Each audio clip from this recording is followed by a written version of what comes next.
concert tonight is part of one of my favorite parts about having our concert series, and that is a chance for us to showcase our really fantastic faculty. Dawn Walker is actually former faculty of CSMA. She taught flute here for many years and also ran our preschool program for a while. And she is here with two of her colleagues, Elizabeth Pryor and Aileen Chanco, and all members of Trio Continental. So I will let them take it from here, and I thank you again for joining us.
Welcome to our concert. It's nice to see all of you here. I'm putting up pictures of the composers as we're playing their music tonight. The first picture is of Amy Beach. And if you think of great women in music, you might think of personalities like Aretha Franklin or Barbra Streisand, maybe even Lady Gaga. Or perhaps you've heard of Leontine Price or Kiri Takanova. These are great performers of our day. There were many talented women musicians and composers from the past that paved the way for the women today. Unfortunately, it's taken a long time for some of the women artists from the past to be recognized. March is Women's History Month, and this seemed like a great time to perform some pieces by prominent women composers of the past. I hope by the end of the concert you will consider listening and performing more pieces by women. The first piece you heard was by Amy Beach, who was a child prodigy, a singer and a pianist, and a composer. She wrote music as early as 4 years old, and she was the first successful American female composer to write a symphony that was performed with the Boston Symphony in 1896. She composed symphonies, violin sonatas, string quintets, choral music, and the trio that you just heard. She was considered to be part of the second New England school of composers. The next piece on our program was written by Clara Schumann.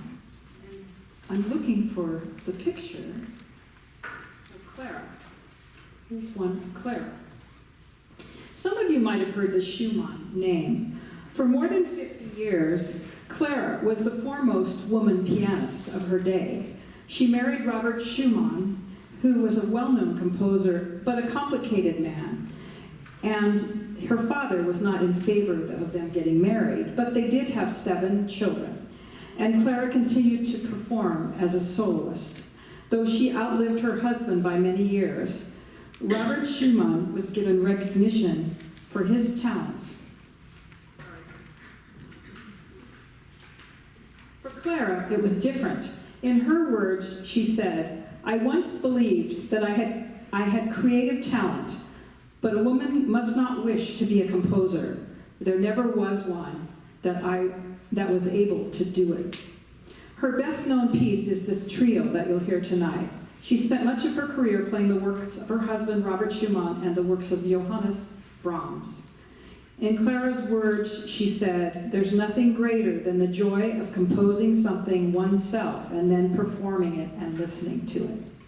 Here's the slow movement from her trio sonata.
Now Liz is going to play a piece by Rebecca Clark.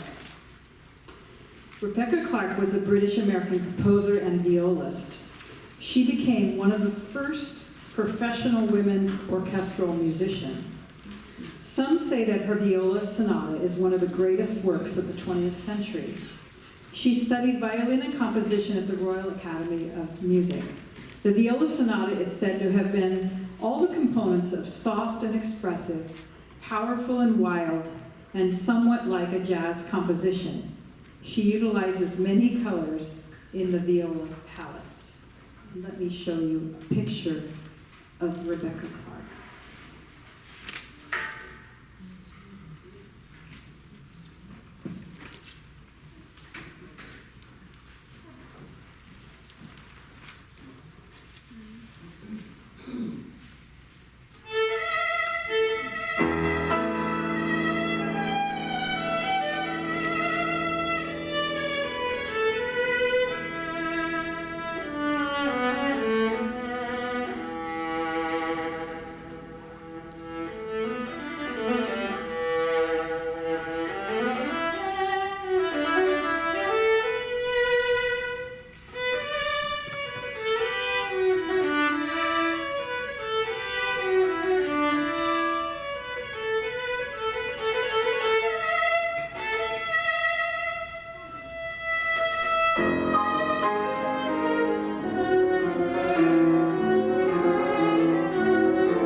other than the lovely viola piece you just heard by Rebecca Clark, most of the pieces you're hearing tonight were originally written for violin, cello, and piano. So we had to adapt the parts to work for flute, viola, and piano. And I also want to thank my husband Mark, who's not here tonight, but he did a lot of the assisting of arranging the cello parts for viola, which is a very tricky thing to do, so I'm appreciative.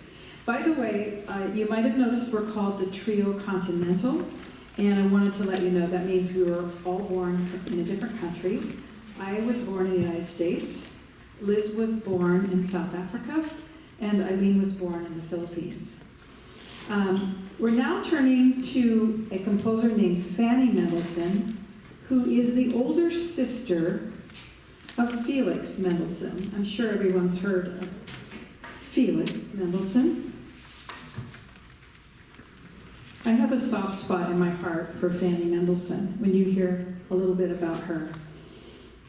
She always lived in the shadow of her brother. She was 4 years older.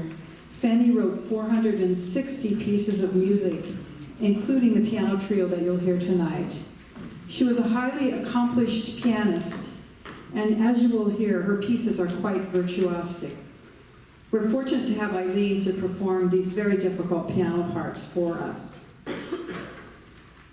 Felix was known to have felt a close connection to Fanny, even though he felt her music should not be published. In Fanny's words, "It must be a sign of talent that I do not give up, though I get nobody to take any interest in my efforts." And you'll hear this piece. There's some really wonderful writing here. When she died at the age of 42, Felix lived only 2 months more, and some think he died of sadness after the loss of his sister.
Okay, now we're going to do a piece that's actually by a living composer. We are turning to a piece by Jennifer Higdon, who was born in 1962. Her earliest studies were at the Bowling Green University, and she's a composition major at the Curtis School of Music. She's actually on the faculty of Curtis School of Music. She won the Pulitzer Prize in Music for her violin concerto and has received 2 Grammy Awards. The League of American Symphony Orchestras says she is one of the most performed living American composers. Pale Yellow, which we're playing tonight, and Fiery Red are part of her trio for violin, cello, and piano. Higdon's American style is clear, and she has connections also to the colors of the Impressionistic era. So this piece will be on the lighter side compared to the Mendelssohn. And by the way, she has a wonderful picture with her favorite animal, which I think you'll appreciate.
I need to swab out my flute now for a moment while I tell you about the next composer.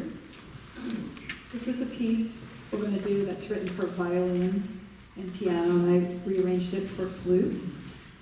It's a nocturne. It was written by a German composer named Emily Mayer. She was a very prolific romantic composer and wrote more than 8 symphonies and lots of chamber music and concert overtures. Her music was influenced by the Viennese style. She was the associate director of the Opera Academy of Berlin, and this nocturne or night piece was originally written for violin, and it sounds a little bit like the compositions of Franz Schubert.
we have two more pieces.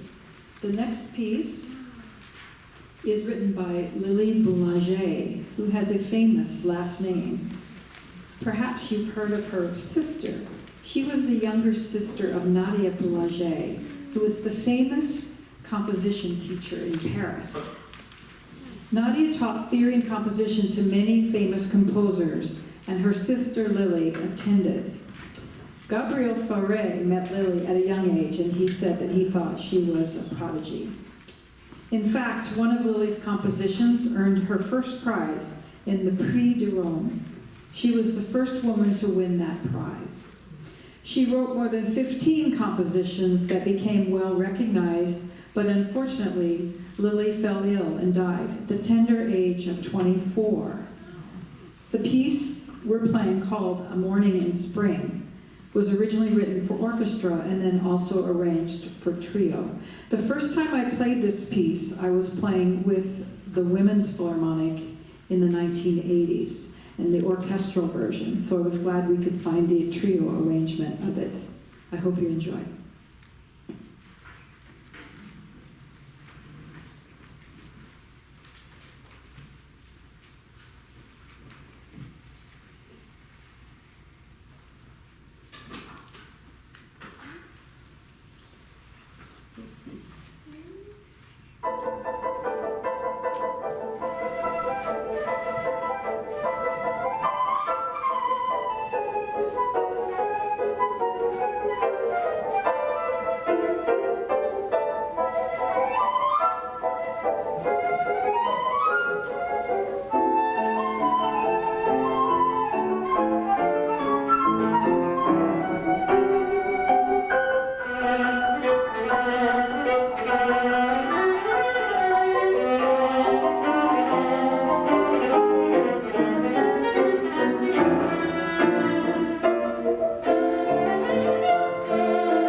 bet some of the younger people in the audience figured out I forgot to show you a picture of Lili Boulanger.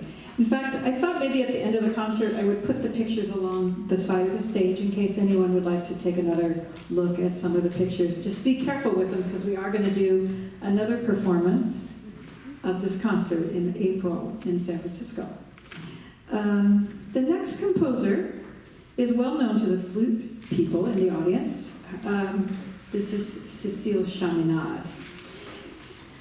We would like to close our concert with the piece by Cecil Chaminade, a French composer who's well known to flutists because we often perform a piece called the Concertino.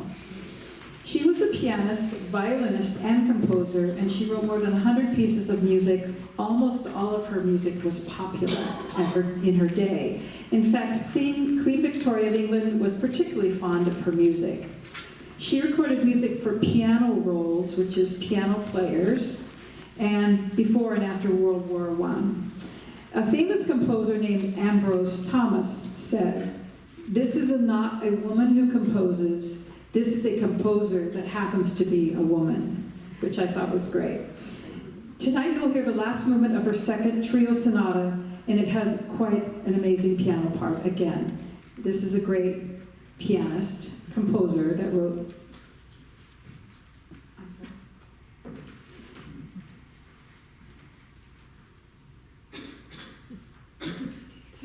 Yes, so she was just mentioning that we should make sure that you know, of course, we're the Trio Continental. We're going to play again in April, and maybe we'll have more concerts in the future. Chaminade's words about what it means to be an artist. This is the closing remark I'll say tonight. She says, "Not to be forgotten, to live in the heart and memory of those who understand you. That is the supreme consolation of being an artist."